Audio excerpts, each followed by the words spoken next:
some stories. Every time I've gone to Smash Factor, it's been a movie, and I've only won once, so there's no sequel. But I'm hoping to write one day.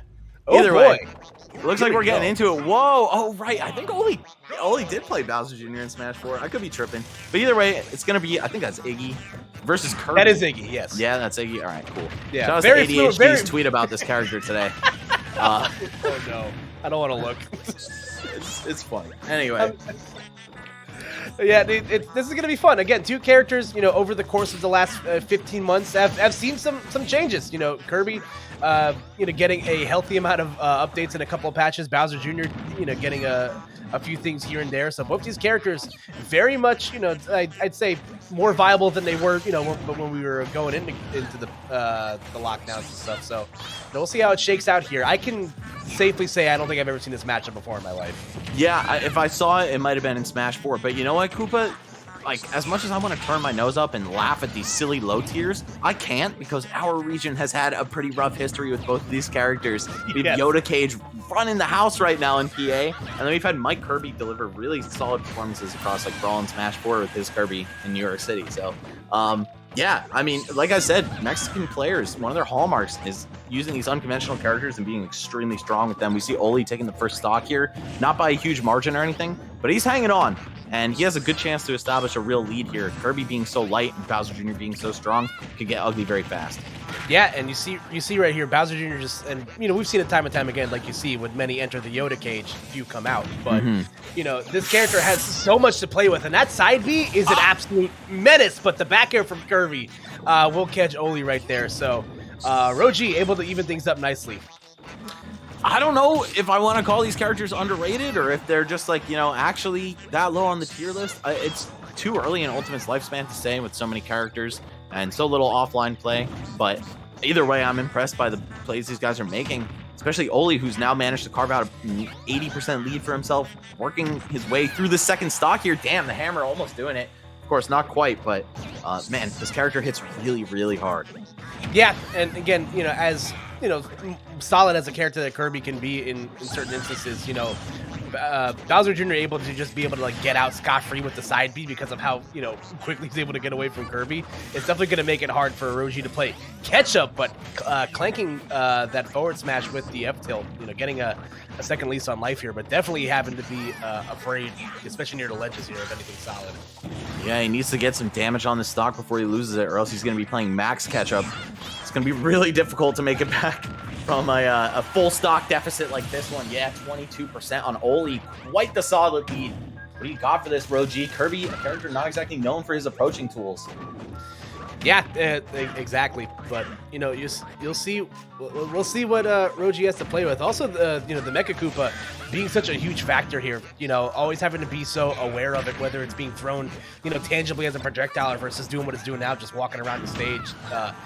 Oli's been doing a good job, utilizing it in multiple ways. Definitely the number one tool to watch out for is Junior, I would say, is that thing just walking around, creeping, keeping a present threat on the screen. But it just looks like it's such a thorn in the side of Roji right now, getting popped up by it, denying him center stage. Yeah, especially looks like, at certain, percent windows, you can potentially get a combo follow-up out of that. Pretty wide margin as well, just because the knockback on it's pretty low. So you can get your follow-up quite reliably. And all we need to see is one of those into like a back air or something. Could have happened right there if there was no trade, and it's curtains on game one. Roji, what do you got, man? Ooh, definitely trying to play catch-up here. I always forget how little lag that downer has. Oh, that might kill. Oh, yeah. Sheesh. Yep. Not sleep.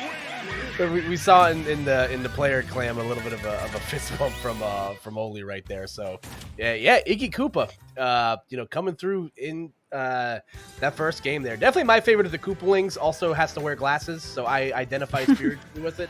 I dig it. Wait, he wears glasses? Yeah, he's wearing glasses. That's what the black. If you look closely, you won't be able to unsee it now. I might have just. Yeah, I've 0% noticed that, and I'm gonna go ruin it by googling him right now. So, wow. Either way, pretty impressive showing there by Oli. 2-stock finish. Bowser Jr.'s jab. Oh, what? Yeah, he is wearing glasses. Nerd.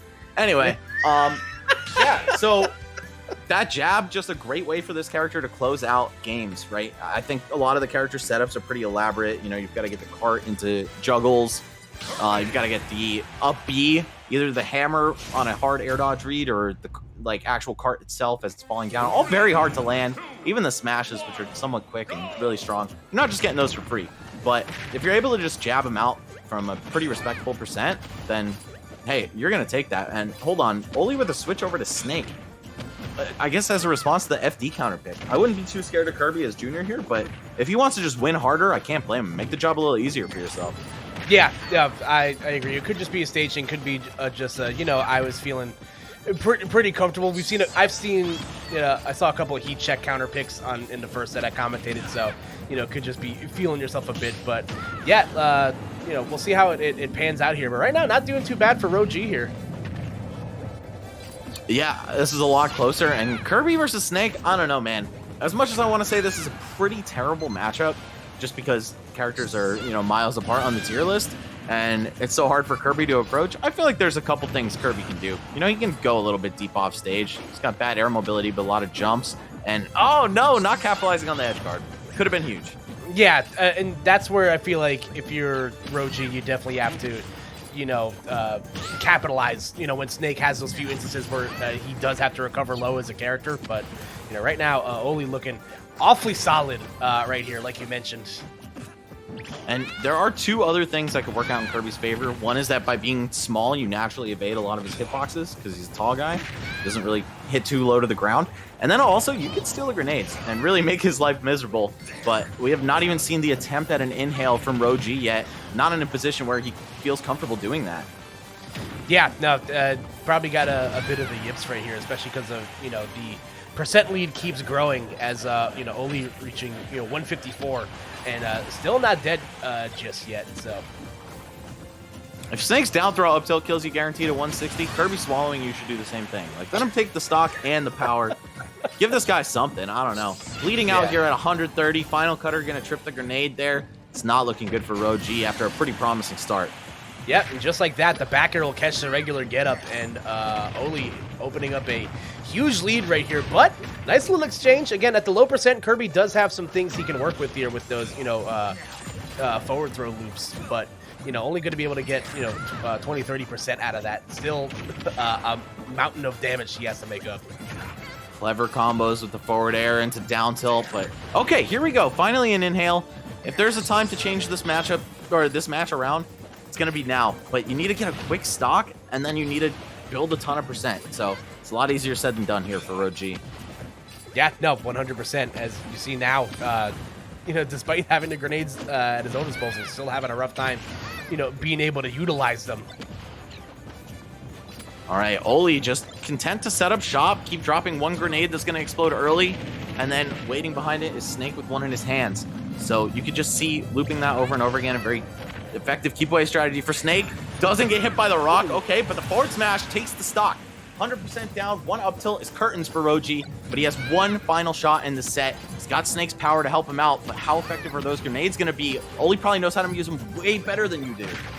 Yeah, I feel like it's one of those instances where it's like, yeah, like you know, the game plan is, okay, let me get the power up, but then it's like, wait, how do I utilize this? It's one of the things you don't necessarily always map out. But here we go, get a nice little forward throw into the fair combo, but still having to play this super, you know, frame perfect here.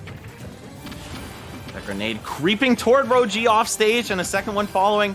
He's got his own grenades right now. Looks like the stage control is subtly in his favor. Okay, dash attack to knock him off. What's the juggle gonna be? Gotta watch out for B reverses, C4s, back airs, air dodges, all kinds of stuff from Snake. Oh, and a grenade into the mortar. Destroyed. Yeah, unfortunately, the trials of war were not enough for Kirby to handle there, as you know, Oli winning it with Snake in game 2. So, again, excellent performance of two, you know, characters right there. A lot of fun to watch. Yeah, I mean, it's really not every day you get to see Kirby or Bowser Jr. unless you live in Philly, in which case you're probably sick of them. But man, that was great to watch. Shout outs to Oli, definitely one of the people that left a very memorable impression on me when I went down to Smash Factor in 2015. So glad to see him doing well, still in the scene, everything. And you know, he's on the Smash Factor team still. So props to him. Anybody who helps out with tournaments, you get infinite respect from me, man. Like all TOs, assistant TOs, pool captains, all that. Like you're the GOAT in my book. Tip your TOs, man. Tip your